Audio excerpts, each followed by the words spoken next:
Hello दोस्तों, मेरा नाम है शिवम। दोस्तों, आज का ये वीडियो काफ़ी इम्पॉर्टेंट है। जैसा कि आपको आपकी स्क्रीन के सामने दिख रहा है, मैंने यहाँ पर कुछ नाम लिखा है, जैसे हाइपोफास्फोरस अम्ल, दूसरा नाम है आर्थोफास्फोरिक अम्ल, तीसरा है आर्थोफास्फोरस अम्ल, चौथा है पायरोफास्फोरिक अम्ल। तो दोस्तों, ये नाम हैं और इनके अणुसूत्र भी होते हैं और इनके स्ट्रक्चर भी होते हैं। तो आइए सबसे पहले हम हाइपोफास्फोरस अम्ल अर्थात हाइपोफास्फोरस अम्ल इसका अणुसूत्र लिखते हैं। तो दोस्तों, हाइपोफास्फोरस अम्ल जो है उसका अणुसूत्र है H3PO2। क्या है? H3PO2। आइए देखते हैं कि H3PO2 का स्ट्रक्चर हम कैसे बनाएंगे।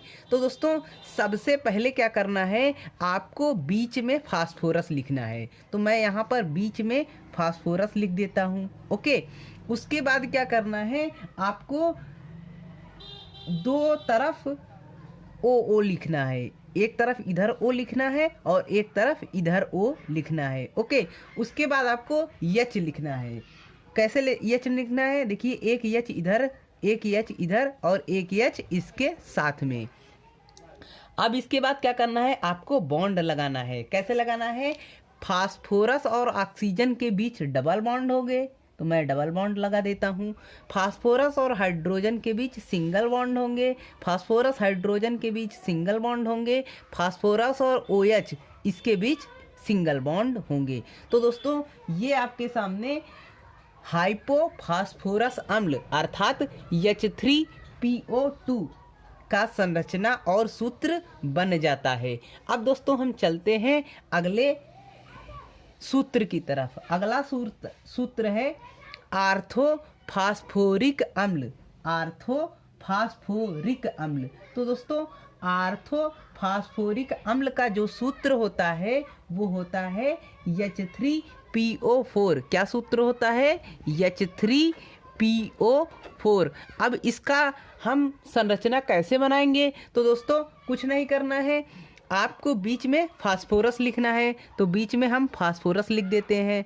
फिर उसके बाद आपको ओ लिखना है, ऊपर तरफ ओ लिखना है। फिर किनारे 3 ठो OH लिखना है, OH1, OH2, OH3, 3 ठो आपको OH लिखना है। अब क्या करना है, आपको बॉन्ड से जोड़ देना है। फास्फोरस और ऑक्सीजन के बीच हमेशा कौन सा बॉन्ड होगा? हमेशा डबल बॉन्ड होगा, तो हम डबल बॉन्ड से जोड़ देते हैं। उसके बाद फास्फोरस और OH के बीच कौन सा होगा? सिंगल होगा, तो एक सिंगल बॉन्ड इधर, एक सिंगल बॉन्ड इधर, एक सिंगल बॉन्ड इधर। तो दोस्तों, आपका आर्थोफास्फोरिक अम्ल अर्थात H3PO4 का संरचना बन जाता है। ओके, ये है हमारा आर्थोफास्फोरिक अम्ल अर्थात H3PO4। अब दोस्तों, हम चलते हैं आर्थोफास्फोरस अम्ल। ध्यान से देखिए, ये है रस, आर्थोफास्फोरस अम्ल है। और ये क्या है? फास्फोरिक अम्ल है। यहाँ पर देखिए H3PO4 लिखा है। ओके, तो ध्यान दीजिएगा इन बातों को। ओके, तो अब हम बात करते हैं आर्थोफास्फोरस अम्ल। तो दोस्तों, आर्थोफास्फोरस अम्ल का जो अणुसूत्र होता है वो होता है H3PO3। क्या होता है? H3PO3। यहाँ पर एक ऑक्सीजन कम है, यहाँ पर एक ऑक्सीजन ज़्यादा है। आर्थोफास्फोरिक अम्ल में H3PO4 है और आर्थोफास्फोरस अम्ल में H3PO3 है। ओके दोस्तों, ध्यान से देखिए। अब इसका हम क्या बनाते हैं? संरचना सूत्र। कैसे, मतलब डायग्राम इसका कैसे बनेगा? तो ध्यान से देखिए दोस्तों, ध्यान से देखिए, H3PO3 है, तो सबसे पहले क्या करना है, बीच में फास्फोरस लिख देना है, ऊपर तरफ O लिख देना है। ओके, उसके बाद क्या करना है, उसके बाद आपको 2 ठो OH लिखना है, एक OH, 2 OH, उसके बाद एक H। अब इनको क्या करना है? जोड़ देना है। कैसे जोड़ेंगे? पहले फास्फोरस और ऑक्सीजन को डबल बॉन्ड से, तो डबल बॉन्ड से जोड़ देते हैं, बाकी बचे हुए को सिंगल बॉन्ड से, तो सिंगल बॉन्ड से जोड़ देते हैं। तो ये हमारा ऑर्थोफॉस्फोरस अम्ल अर्थात H3PO3 का संरचना बन जाता है। अब हमारा अगला है पायरोफॉस्फोरिक अम्ल। क्या है? पायरोफॉस्फोरिक अम्ल। तो दोस्तों पायरोफॉस्फोरिक अम्ल का जो अणुसूत्र है वो है H4P2O7। क्या है? H4P2O7। दोस्तों पायरोफॉस्फोरिक अम्ल इसका अणुसूत्र क्या है?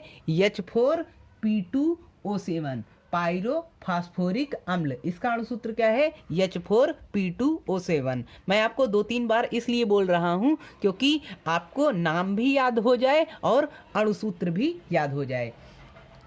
अब इसका स्ट्रक्चर कई बार एग्जाम में पूछा भी गया है, H4P2O7। तो दोस्तों इसके लिए हमको क्या करना है, पहले आप देख लीजिए फास्फोरस कई ठो है, फास्फोरस 2 फास्फोरस है। तो हम क्या करते हैं, पहले 2 फास्फोरस लिख लेते हैं, एक फास्फोरस इधर लिख देते हैं, एक फास्फोरस इधर लिख देते हैं। उसके बाद क्या करना है, हमको पहले फास्फोरस और फास्फोरस इनके बीच एक ऑक्सीजन लिखना है। तो एक ऑक्सीजन हम इनके बीच रख देते हैं और 2 ऑक्सीजन इनके ऊपर लिखना है। तो एक ऑक्सीजन इधर लिख देते हैं, एक ऑक्सीजन इधर लिख देते हैं। ओके, उसके बाद हमको एक OH इधर लिखना है, एक OH इधर लिखना है, दोनों को बराबर बराबर देना है। तो इधर भी ऐसे ही कर देते हैं, एक OH इधर लिख देते हैं, एक OH इधर लिख देते हैं। ओके, आपको दिख रहा होगा, उम्मीद करता हूँ दिख रहा है। चलिए अब क्या करते हैं, अब इनको जोड़ देते हैं। कैसे जोड़ेंगे, फास्फोरस और ऑक्सीजन को डबल बॉन्ड से,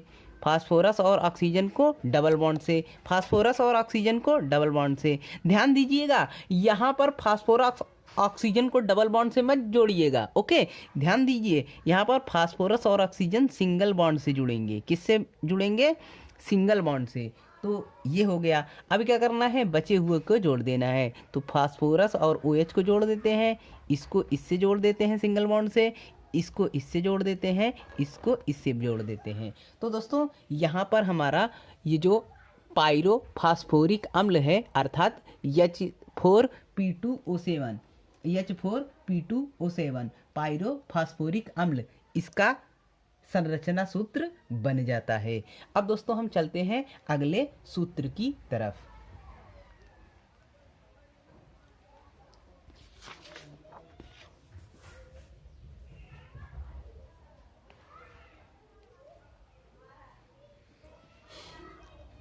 तो दोस्तों अगला सूत्र आपके सामने आ गया है। अगला सूत्र है साइक्लोट्राईमेटाफॉस्फोरिक अम्ल, साइक्लोट्राईमेटाफॉस्फोरिक अम्ल। और नेक्स्ट है पॉलीमेटाफॉस्फोरिक अम्ल। दोस्तों पहला क्या है, साइक्लोट्राईमेटाफॉस्फोरिक अम्ल। तो दोस्तों साइक्लोट्राईमेटाफॉस्फोरिक अम्ल इसका जो है अणुसूत्र है वो क्या है,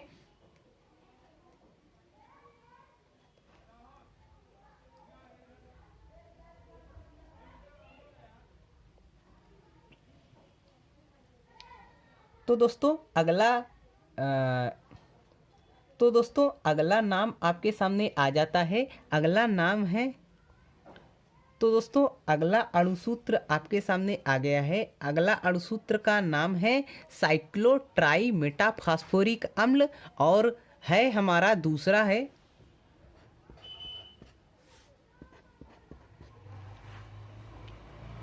तो दोस्तों नेक्स्ट नाम आपके सामने आ जाता है। नेक्स्ट नाम है साइक्लोट्राईमेटाफॉस्फोरिक अम्ल और नेक्स्ट है पॉलीमेटाफॉस्फोरिक अम्ल। दोस्तों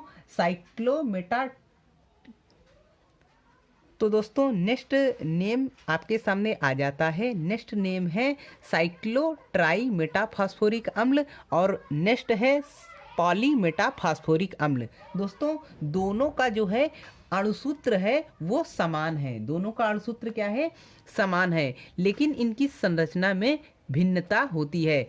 साइक्लोट्राईमेटाफॉस्फोरिक अम्ल इसका अणुसूत्र है HPO3, HPO3 का टेकन 3, HPO3 का टेकन 3 और इसका भी अणुसूत्र है HPO3 का टेकन 3, HPO3 का टेकन 3। लेकिन साइक्लोट्राइमेटा फास्फोरिक अम्ल का जो संरचना है वो अलग है और पॉलीमेटा फास्फोरिक अम्ल का संरचना अलग है। तो आइए देखते हैं कि साइक्लोट्राइमेटा फास्फोरिक अम्ल अर्थात HPO3 का टेकन 3 इसकी संरचना कैसे है। तो दोस्तों इसके लिए हमको क्या करना होगा, इस सूत्र को ओपन कर लेना है। तो देखिए अगर 3 का गुणा कर देंगे तो क्या हो जाएगा, H3P3O9। क्या हो जाएगा, H3P3O9। हमारे पास कितने फास्फोरस हैं, 3 फास्फोरस हैं।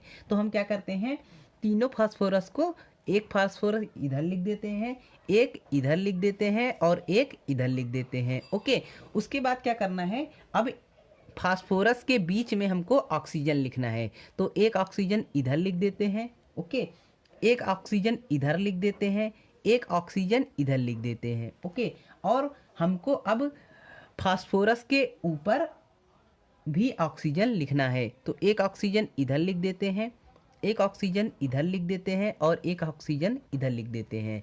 तो कितने ऑक्सीजन हो गए, 1 2 3 4 5 6, अभी 3 ऑक्सीजन बचे हैं। ओके, अब क्या करते हैं, OH लिखते हैं। एक OH इधर हो गया। ओके, एक OH इसके साथ हो गया, 2 हो गए और इसके साथ भी दे देते हैं एक को, तो एक को इसके साथ हो बन जाता है। अब क्या करेंगे, अब इनको हम बॉन्ड से जोड़ देंगे। तो POP, इनके बीच एक बॉन्ड ये हो गया। ओके, उसके बाद POP एक ऐसे जोड़ देते हैं, इसके बाद एक ऐसे जोड़ देते हैं। तो देखिए ये साइक्लिक फॉर्म में आ गया, इसलिए इसका नाम साइक्लोट्राइमेटा फास्फोरिक अम्ल है। ओके, अब क्या करेंगे, फास्फोरस और ऑक्सीजन को डबल बॉन्ड से जोड़ देते हैं। फास्फोरस ऑक्सीजन को डबल बॉन्ड से, फास्फोरस ऑक्सीजन को डबल बॉन्ड से, फास्फोरस ऑक्सीजन को डबल बॉन्ड से। तो देखिए हमने डबल बॉन्ड से जोड़ दिया। सॉरी, यहाँ पर मिस्टेक होगा, ये सिंगल होगा, ये सिंगल हो गया, गलती से मैं डबल कर दिया। ये सिंगल बॉन्ड है और इनको डबल बॉन्ड से जोड़ेंगे। ओके, उसके बाद क्या होगा, फास्फोरस और OH को सिंगल बॉन्ड से जोड़ना है। तो फास्फोरस OH को सिंगल बॉन्ड से, फास्फोरस OH को सिंगल बॉन्ड से, और ये हमारा पहले से ही जुड़ चुका है। तो देखिए ये है हमारा साइक्लोट्राइमेटा फास्फोरिक अम्ल अर्थात H3P3O9, साइक्लोट्राइमेटा फास्फोरिक अम्ल H3P3O9, ये हमारा सूत्र बन जाता है। ओके, अब हम चलते हैं अगले सूत्र की तरफ अर्थात HPO3 का टेकन 3, इसका नाम है पॉलीमेटा फास्फोरिक अम्ल। इसका सूत्र कैसे बनाएंगे, तो दोस्तों इसको हमको कुछ नहीं करना है, एक तरफ हमको फास्फोरस लिखना है, एक तरफ क्या लिखना है, फास्फोरस लिखना है, अगली तरफ फिर फास्फोरस लिखना है, अगली तरफ फिर फास्फोरस लिखना है। तो 3 फास्फोरस हमने लिख दिए। उसके बाद इनके बीच OO लिख देना है, इनके बीच क्या करना है, OO लिख देना है। और इसके बाद फास्फोरस के ऊपर एक O, फिर इधर OH, फिर इधर भी O। ओके, फास्फोरस के ऊपर एक O, फास्फोरस के ऊपर एक OH, फिर इधर O। उसके बाद क्या करना है, इसके बगल एक O, इसके बगल एक O और इसके भी बगल एक O, और इनके नीचे OH।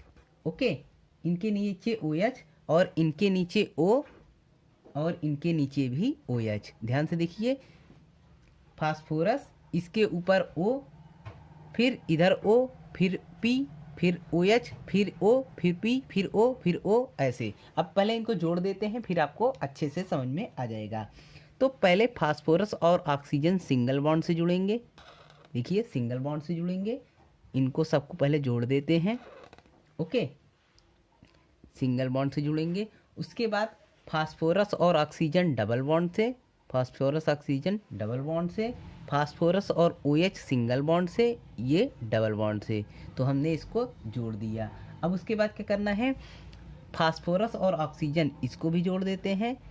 अब बचा क्या, अब जो बचा है उसको जोड़ देते हैं। तो फास्फोरस और OH सिंगल बॉन्ड से, और उसके बाद फास्फोरस ऑक्सीजन को डबल बॉन्ड से, उसके बाद फास्फोरस OH को सिंगल बॉन्ड से, और इसके बाद ऐसे ही चेन हमारा चलता चला जाएगा। ओके, ऐसे ही चेन हमारा चलता चला जाएगा। तो दोस्तों ये है हमारा साइक्लोट्राइमेटा फास्फोरिक अम्ल इसका संरचना हम ऐसे बनाएंगे और पॉलीमेटाफॉस्फोरिक अम्ल इसका संरचना हम ऐसे बनाएंगे। तो दोस्तों आपको ये वीडियो कैसा लगा कमेंट बॉक्स में ज़रूर बताइए। चैनल पर नए हो तो चैनल को सब्सक्राइब कर लीजिएगा ताकि जब भी मैं कोई ऐसा नया वीडियो अपलोड करूं तो उसका नोटिफिकेशन आपको मिल जाए। चलिए दोस्तों मिलते हैं नेक्स्ट वीडियो में, तब तक जय हिंद, वंदे मातरम।